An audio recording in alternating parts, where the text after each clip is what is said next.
Queridos amigos, bienvenidos. Esto es Nuevas Voces en Agricultura, comenzando una nueva edición de nuestro programa día miércoles. Ya 12 de julio nos acompaña como siempre a la distancia el director ejecutivo de la Fundación Piensa, Juan Pablo Rodríguez. ¿Cómo estás, Juan Pablo? Bienvenido. Hola Tomás, muchas gracias. Saludos a todos quienes nos escuchan. Juan Lagos, de la Fundación para el Progreso, ¿cómo estamos? ¿Cómo estás, Tomás? ¿Cómo estás, Juan Pablo? Muy buenas tardes. Tenemos hartos temas de conversación. Quiero partir saludando a 3 auditores muy especiales, porque hoy día en la mañana estuve participando del encuentro de secundarios que organizaba Acción Republicana y se me acercaron varios muchachos a comentarme que sus papás, que sus abuelos escuchaban el programa de radio, así que aprovecho para mandarle un saludo muy grande, un abrazo a Pamela, que es mamá de Ignacio Rojas. Cabro muy valioso, muy interesado, hizo muchas preguntas, incluso nos pidió una serie de recomendaciones de libros, nos había dicho que había leído a von Hayek, ni más ni menos que a Friedrich von Hayek, Camino de Servidumbre, así que muy bien, ahí un saludo a Pamela, también a Pablo Jaramillo, que sé que nos escucha, y a Eloísa Díaz, que es abuela Daniela, que hoy día estaba en la charla que en el panel que estuvimos en la mañana junto a Miguel Rojas, nuestro consejero por el Maule, que tiene 24 años, así que vaya un abrazo ahí a Pamela, a Pablo y a Eloísa, que son fieles auditores del programa y también de agricultura. Tenemos hartos temas de conversación. Se armó una pelotera en el último minuto porque la oposición se está dividiendo frente a la acusación constitucional contra el ministro de Educación, Marco Antonio Ávila. Evópolis salió a decir que, como bancada, no iban a votar a favor de la acusación constitucional y que les parecía que no había mérito. Era algo que venían anunciando varios parlamentarios de Evópolis los días previos.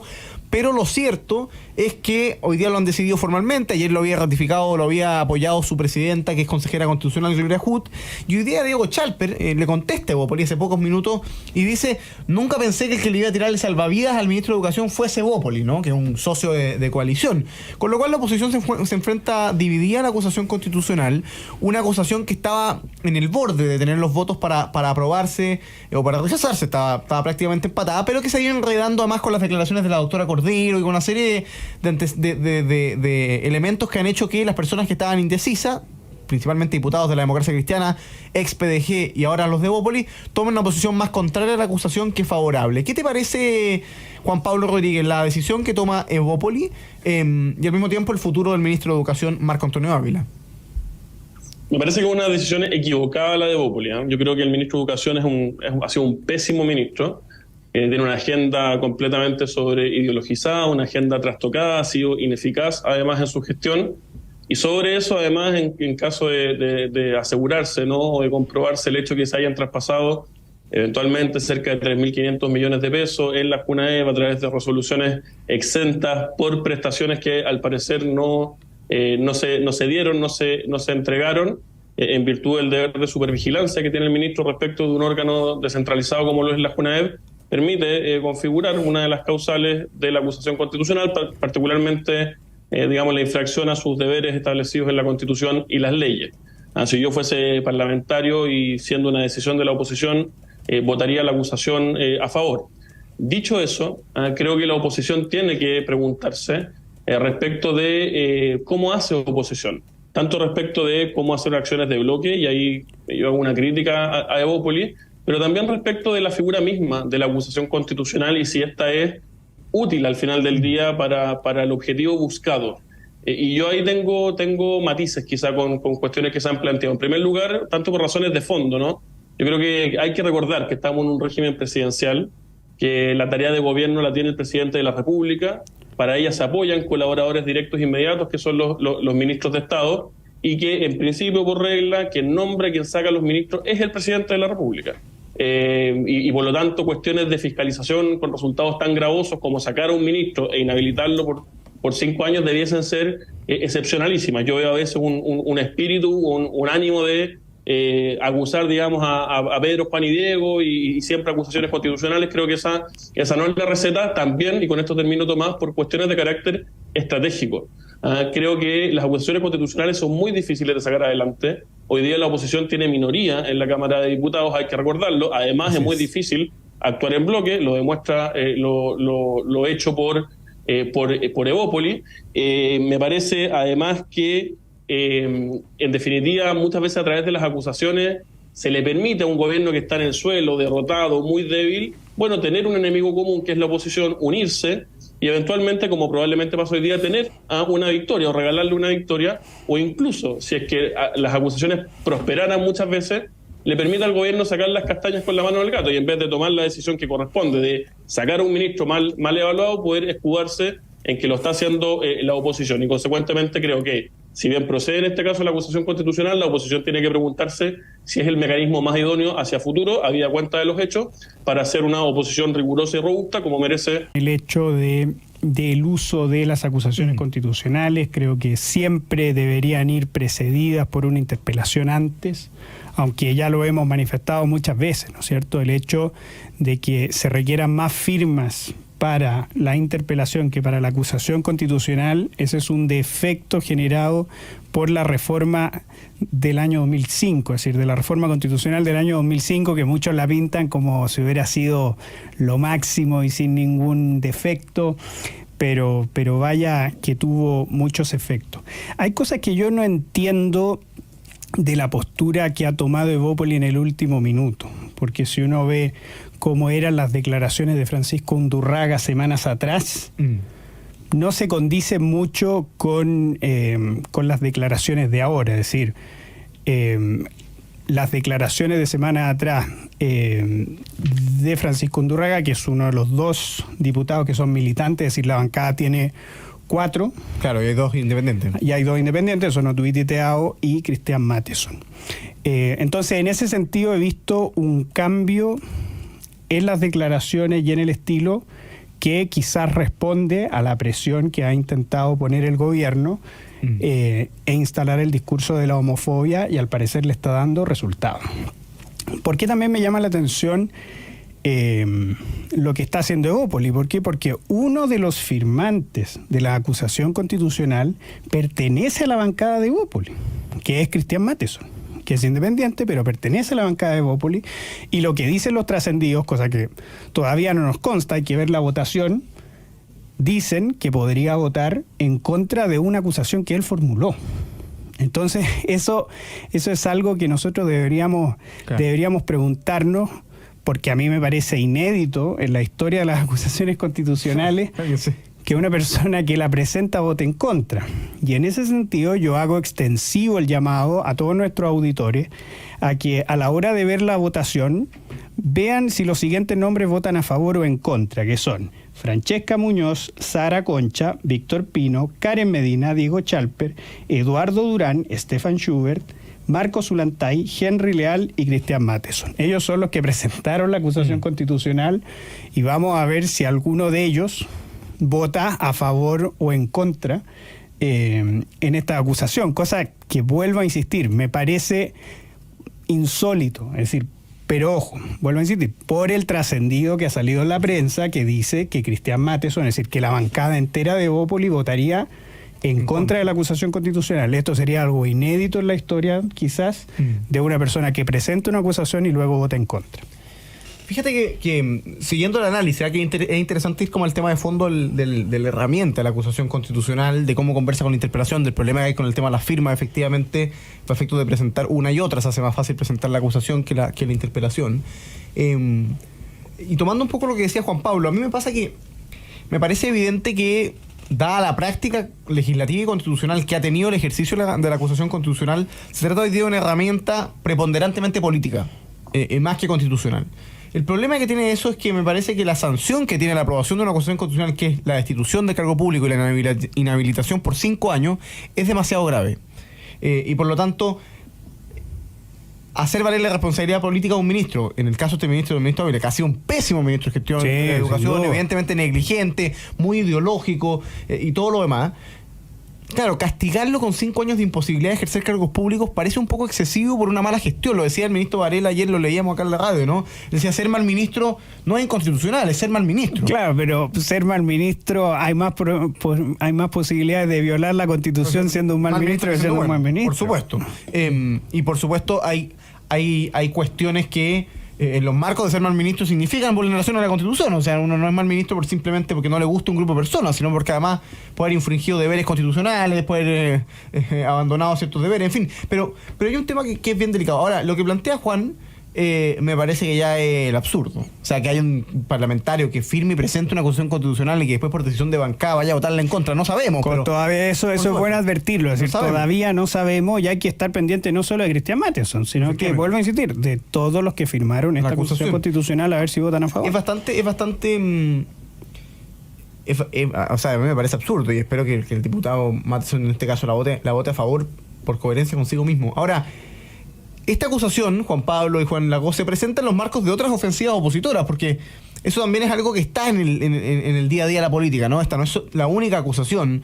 Hubo en su minuto se intentó hacer una al ministro Jackson, hoy día se está estudiando de nuevo, dado el caso Convenio, lo mismo se ha pensado respecto al ministro Monte. Es decir, también empieza a pasar que la oposición se queda sin herramientas. Entonces, creo que es complejo para la oposición el no contar con herramientas políticas que hagan valer la responsabilidad de los ministros cuando hay infracciones graves y en situaciones en que el presidente de la República no quiere asumir la decisión de sacar a los ministros, porque ha dicho esto de que caiga quien caiga y vamos a colaborar con la justicia y todo lo demás, pero evidentemente no está dispuesto a que caiga ni Carlos Montes ni Giorgio Jackson. Ellos permanecen en sus cargos y muy blindados por la moneda. Ahí hay un límite que es delicado. ¿Qué hacer en esos casos, Juan Pablo Rodríguez? En el caso de Carlos Montes, en el caso de Giorgio Jackson. Yo diría varias cosas. En primer lugar, claro, en la medida que se abusa de la herramienta de la acusación constitucional, esta pierde peso específico para cuando efectivamente o existen las condiciones de viabilidad política o existe efectivamente jurídicamente, si uno quiere, la configuración de la causal, y precisamente eso representa un problema. Ahora, ¿qué hacer en estos casos? Yo diría dos cosas. En el extremo, claro, en último término es el pueblo que como cuerpo electoral organizado, a través de elecciones periódicas, juzga la labor de los gobiernos. Y si es que un gobierno decide deliberadamente tener malos ministros en sus carteras y carteras que son muy relevantes, bueno, eso redunda en un mal gobierno y consecuentemente el pueblo lo juzgará. Y excepcionalmente en su labor fiscalizadora lo hará el Congreso, pero en primer término creo yo lo tiene que hacer el pueblo. Y en segundo lugar, yo creo que muchas veces a través de esto, por ejemplo, y por eso decía antes, quizás sacar un poquito para el gobierno las castañas con la mano del gato, o de repente es un regalo para el gobierno, porque el gobierno tiene dos ministros mal considerados, mal evaluados, y que en términos de realidad política probablemente tenga muy poco poder hacia la oposición, hacia la construcción de acuerdos. Tanto el ministro de Vivienda, que va a estar permanentemente cuestionado, como el ministro de Desarrollo Social, que va a estar permanentemente cuestionado. Además, detrás de esto, como telón de fondo, tenemos la grieta o canal que existe entre el bando de un ministro, Socialismo Democrático, y el bando del otro ministro, Frente Amplio. Eso es un problema para el gobierno. A un problema, a mi juicio, objetivo, tanto sectorial, va a ser muy difícil que ellos empujen su agenda, y también político. Están en disputa estas dos almas del gobierno.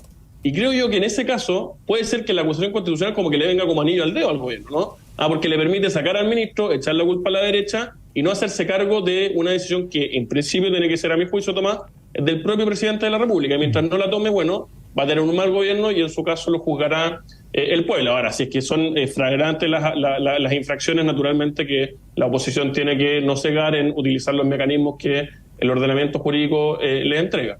Lo que pasa es que ese es el punto, Juan Pablo, también, porque el punto que tú planteas, claro, hay algo en el plano político de quizás regalar un triunfo, entre comillas, al gobierno. Creo que eso hay que verlo caso a caso. En el caso del ministro Jackson, si se rechaza una eventual acusación, no le regaláis ningún triunfo.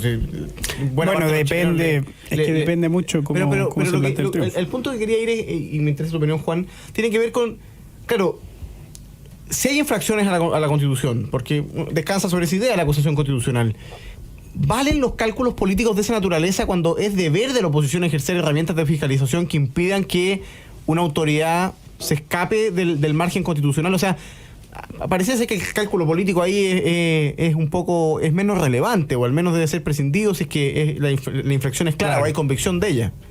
Es que yo creo que lo que tendría que hacer esta oposición, nosotros hemos hablado muchas veces que la oposición en el gobierno del presidente Piñera no fue ni siquiera una oposición obstruccionista, fue una oposición indecente. Y yo creo que la manera de poder diferenciar a la derecha en su rol de oposición con esta oposición indecente que fue antes, yo creo que hubiera sido haber escalonado de mejor manera las herramientas fiscalizadoras y dar cuenta a la ciudadanía que el acusar constitucionalmente al ministro Ávila obedece a ciertos pasos previos, como por ejemplo, ¿qué pasa con las platas de la Junaev? Me parece algo absolutamente escandaloso. Una comisión investigadora.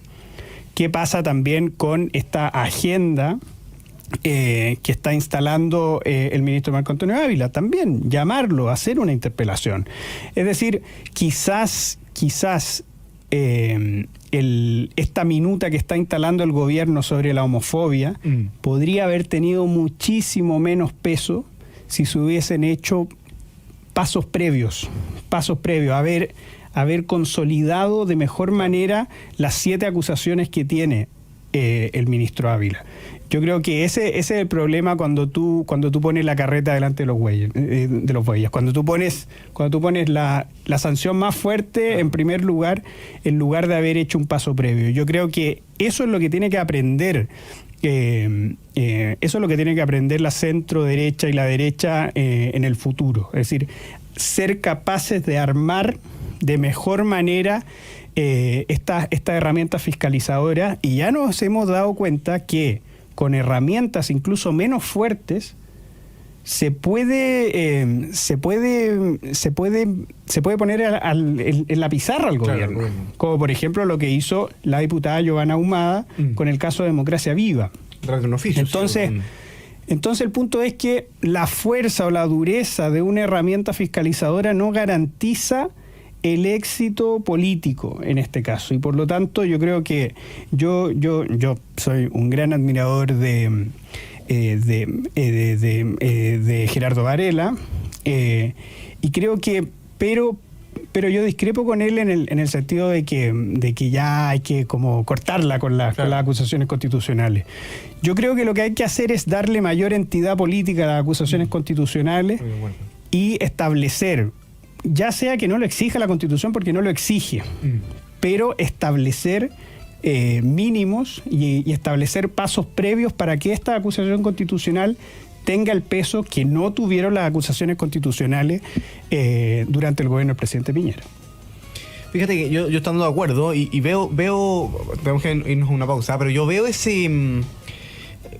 percibo esa sensación, ¿no?, en muchos dirigentes de Chile Vamos principalmente, que claro, como fueron víctimas del abuso de las acusaciones constitucionales, hoy día pareciera ser que nada da para una acusación constitucional, ¿no? Por no caer en el mismo abuso que cayó en su minuto la oposición indecente, como bien dice Juan Lagos. Entonces, y yo creo que hay también un desafío, ¿no? Evidentemente es incorrecto presentar acusaciones constitucionales injustificadas, pero es incluso más grave que, debiendo presentarla, alguien se omita o prefiera no hacerla porque le da susto, lo traten de obstruccionista o de que está usando la herramienta. O sea, la oposición está para algo, y evidentemente, bien, bueno, el ejemplo que plantea Juan, lo que hizo la diputada del Partido La Gente en Antofagasta, destapó uno de los casos de corrupción más grandes de los últimos años a través de un oficio, sin necesariamente acusar constitucionalmente a nadie todavía, digamos, pero eso da cuenta que necesitamos no solo que el gobierno haga la pega, sino también una oposición muy a la altura de un mal gobierno. Hagamos una pausa comercial, estamos con Juan Pablo Rodríguez y Juan Lagos, acá en la 92.1 FM. En pocos minutos estamos de vuelta para seguir conversando de actualidad política en Nuevas Voces. Estamos de vuelta en Nuevas Voces de Agricultura. Estamos conversando con Juan Pablo Rodríguez y con Juan Lagos, acá en la 92.1 FM. Conversación que usted, por supuesto, puede seguir a través de Agricultura TV, el canal de YouTube de Radio Agricultura.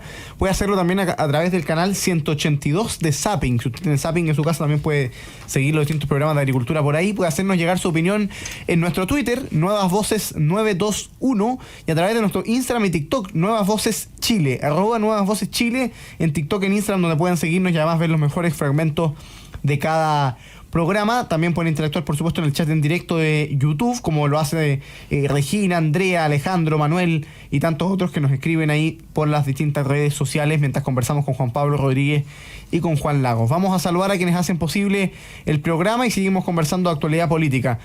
Posgrados de la Universidad San Sebastián cuenta con más de 100 programas en diversas áreas del conocimiento. Más de 14.000 egresados han preferido sus magíster, diplomados, postítulos y especialidades. Conoce más en posgrados.uss.cl. En Enel buscamos cuidarte y que tu servicio eléctrico sea continuo y de calidad. Por eso, si sabes de un hurto de cables que haya generado corte de electricidad en tu barrio, puedes denunciarlo de manera anónima al 600-696-0000. Ayúdanos a evitar esta práctica ilegal y a mantenernos seguros con Enel. Yo hoy les tengo una noticia diferente, porque la cuenta corriente digital de BCI, que no te pide requisitos y que puedes sacar hoy mismo desde tu teléfono, ahora también es para pymes. Si estás buscando un apoyo que te permita acceder a mejores soluciones financieras y herramientas para tu negocio, la cuenta corriente digital PYME es para ti. Ábrela hoy y úsala hoy. Cuenta corriente digital para pymes del banco BCI. Cambiémonos de tema, volvamos a ir evaluando las distintas derivadas del caso Convenios, que afecta, por supuesto, al gobierno del presidente Boric y muy particularmente a Revolución Democrática, porque la verdad es que el senador Latorre está en un total silencio, ¿no? Hoy día ayer se preguntaba la tercera PM si existía una verdadera ley mordaza por el silencio de Latorre en la antesala de un consejo político que va a tener Revolución Democrática, en que uno de los temas va a ser precisamente esto. En paralelo, la diputada Ñanco diputada de Revolución Democrática, Erika Ñanco, y dijo que están tratando de Revolución Democrática, voy a citar, como si fuésemos una mafia. Dice la diputada Erika Ñanco de Revolución Democrática. Por supuesto, se trata del partido más afectado por el caso Convenio. La verdad es que prácticamente el gran elemento en común que tienen los distintos casos es que se trata de militantes de Revolución Democrática, sin perjuicio de que hay algunos de otros partidos del Frente Amplio.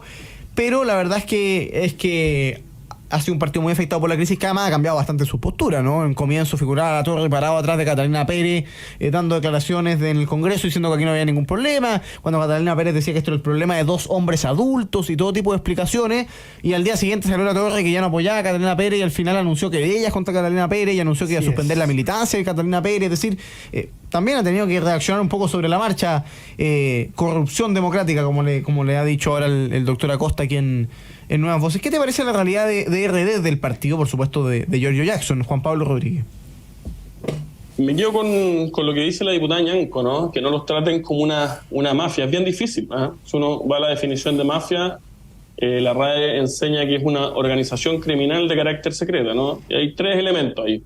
Una organización, que duda acá que acá hay organización, hay distintas personas que en distintas regiones, bajo un mismo techo que es Revolución Democrática, utilizaban un mismo mecanismo para, a todas luces o muy probablemente no, defraudar al fisco con dinero destinado a los más necesitados para metérselo en su bolsillo para hacer campaña, o por Boric o por el apruebo, o bien para enriquecerse injustificadamente.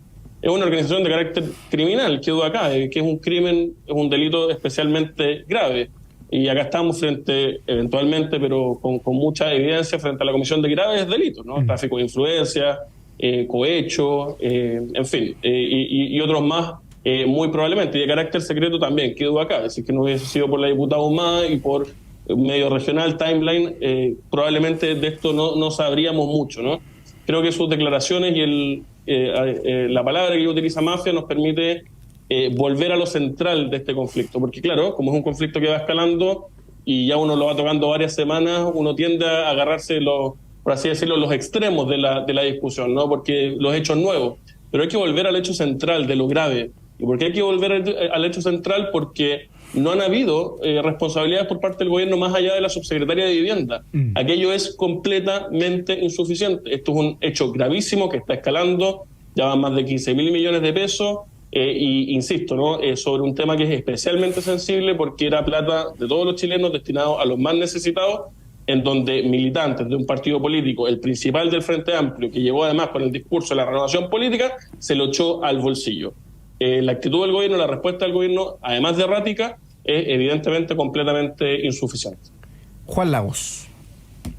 Y bueno, a esta arista mafiosa, ¿no es cierto?, podríamos sumarle el llamado que le hizo el ministro Giorgio Jackson al animador de Sin Filtro y también animador de este radio, Gonzalo Feito. Es decir, ¿qué monos pinta, aunque puede ser algo legítimo, de que no hablen sobre su familia? Yo no sé si corresponde que un ministro de Estado llame a un líder de opinión, y sobre todo si su hermana puede estar involucrada en un caso de corrupción, cosa que todavía no se sabe. Yo creo que yendo al caso del senador Latorre, me tocó escribir en la sección de opinión de la radioagricultura.cl una columna que se llama La nula credibilidad del senador Latorre. ¿Y eso por qué? Porque el senador Latorre hizo una cosa y la contraria durante estas 2 semanas de una forma bastante absurda. Un poco compromiso con la verdad realmente absoluto, y que se agrava al darnos cuenta que el senador Latorre sabía, Claro. supo 10 días antes de que se estaba instalando o que podía ocurrir una polémica. Es decir, si él sabía antes, todavía se entiende menos estas volteretas que dio el senador Latorre, que dan muestra no solo de poco talento político, como dijo la diputada Catalina Pérez, sino que de un poco compromiso con la probidad. Absolutamente. En cuanto también al futuro de Revolución Democrática, yo aquí quiero ir al pasado de Revolución Democrática. Recordemos que en Revolución Democrática habían otras expresiones en las cuales estaba Javiera Parada, en las cuales estaba Renato Garín, y el mismo Renato Garín denunció unas actitudes de matonaje contra esta posición en Revolución Democrática que había por parte de Catalina Pérez, Giorgio Jackson y el senador Latorre. ¿Cuál es el gran problema? El gran problema es que Revolución Democrática, sin Latorre, sin Catalina Pérez, sin Giorgio Jackson, se queda sin liderazgo. Sin liderazgo. Entonces yo creo que ese es un gran problema también al no contar con oposiciones dentro de los partidos. Yo creo que visiones complementarias pero opuestas en ciertos temas enriquecen a un partido político. Lo mismo, esto lo podemos ver en Renovación Nacional. Por ejemplo, ¿qué pasa si en Renovación Nacional se cae el senador Chaguán? Bueno, ya nos damos cuenta que hay 3 personas que están interesadas en reemplazar al senador Chaguán, y por lo tanto hacen que Revolución Democrática no dependa del senador Chaguán. Lo mismo pasa en Evópolis, que tenemos que la presidenta de la oposición, claro, de la mirada puesta, ahora preside Evópolis, dejando a los que se podían decir los dueños del partido en la oposición. Es decir, nosotros podemos ver dinámicas en las cuales se presentan posturas opuestas y que enriquecen a los partidos. En el mismo Partido Republicano, donde hay un liderazgo innegable de José Antonio Kast, bueno, se ve en el Rojo Edwards, pero nadie está echando al Rojo Edwards del Partido Republicano. Entonces yo creo que Revolución Democrática está pagando, es decir, la dirigencia de Revolución Democrática está pagando esa intolerancia. ¿Por qué? Porque ahora todos sus líderes están siendo cuestionados y no vemos qué liderazgo se puede hacer cargo de Revolución Democrática en un momento en que otras fuerzas de izquierda también quieren buscar un partido único. Claro. Y obviamente pueden ahora hacer una fusión a un precio demasiado barato para Revolución Democrática. Fíjate que comentaste un tema que es bien interesante, ¿eh? Nos tenemos que ir a una breve pausa, pero hay una cuestión que tiene que ver con la transparencia en la información, y porque tú lo comentabas a propósito del senador Latorre, que él transparentó que él había conocido las denuncias 10 días antes de que se hicieran públicas. Pero porque lo pilló, claro, lo pilló la tercera. Pero algo distinto, algo similar dijo el presidente Boric antes de irse. Porque dijo desde Maule, donde dio un punto de prensa, que ellos habían enterado en las fechas previas en que esto hubiese salido en el medio de Antofagasta, cuyo nombre olvidé, el medio digital de Antofagasta que publicó esto del Timeline, y que ellos habían enterado con el oficio de las irregularidades. Entonces se generó una duda respecto a cuándo el presidente Boric había conocido los antecedentes. Después la ministra Vallejo dijo que el presidente Boric se refería a los días en que el gobierno tomó conocimiento de los hechos, pero no en que la moneda tomó conocimiento de los hechos. Entonces trató de distinguirnos entre la moneda y el gobierno, pero lo cierto es que no existe claridad absoluta respecto a cuándo el gobierno, las distintas autoridades de gobierno tomaron conocimiento de las denuncias de irregularidades y qué acciones se ejecutaron desde ahí, porque la subsecretaria que renunció, que era la subsecretaria de Vivienda, que es la única que ha asumido un costo, una responsabilidad política probablemente tal, también dijo antes de renunciar que ella había conocido los antecedentes como 50 días antes, pero que había decidido iniciar una investigación por sus propios medios y no la había comunicado al ministro de Vivienda. Bueno, ¿dónde están esos antecedentes? ¿A quién se los pasó? ¿En qué quedó esa investigación? Porque esto se destapa por el oficio de la diputada del Partido de la Gente, no porque la subsecretaria haya iniciado algún tipo de acción. Entonces, hay poca claridad respecto a cuando el gobierno conoció los antecedentes de uno de los casos de corrupción más graves del último tiempo. Han habido versiones distintas y contradictorias entre los ministros de Estado, entre los senadores de Revolución, entre el senador de Revolución Democrática, parlamentario de RD, entre el mismo presidente de la República y la vocera de gobierno. Irregularidades, por el contrario, trató de hacerlas pasar piola. Porque lo que lamentablemente vimos en el senador Latorre y en otras autoridades es que tratan de pasar las piolas. Y lo que hizo al principio Catalina Pérez fue decir, aquí no pasa nada. Este es el problema de dos personas adultas, como si no hubiese ninguna relación con Revolución Democrática, ningún vínculo con el gobierno, como si fuese un caso puntual en Antofagasta y no las decenas de casos de fundaciones y no que una hemos visto. práctica política. Efectivamente, no un modus operandi, digamos, instalado en el Estado. Entonces, hay muchas cosas por resolver. Vamos a hacer una breve pausa comercial y a la vuelta estamos con Juan Pablo Rodríguez y Juan Lagos acá en Nuevas Voces. Estamos de vuelta en Nuevas Voces en el último bloque. Tomás Bengolea no nos va a poder acompañar, así que estaremos con Juan Pablo Rodríguez y quien les habla, Juan Lagos. Juan Pablo, te quiero proponer el siguiente tema. ¿Por qué? Porque hoy fue la primera sesión de la Comisión contra la Desinformación, ¿no es cierto? Esta comisión planteada que salió de una manera muy, muy oculta, porque solo nos enteramos de ello un mes después, cuando fue publicado en el Diario Oficial, recordemos. Toda esta empresa que tenía Camila Vallejo sobre la desinformación ahora la delegó, dejando presidiendo, ¿no es cierto?, esta comisión a la ministra de la Ciencia, pero ella teniendo un cargo orgánico también en esas funciones. ¿Qué fue lo que dijo en esta primera sesión de la Comisión contra la Desinformación? Reafirmó que su análisis no incluirá a los medios de prensa.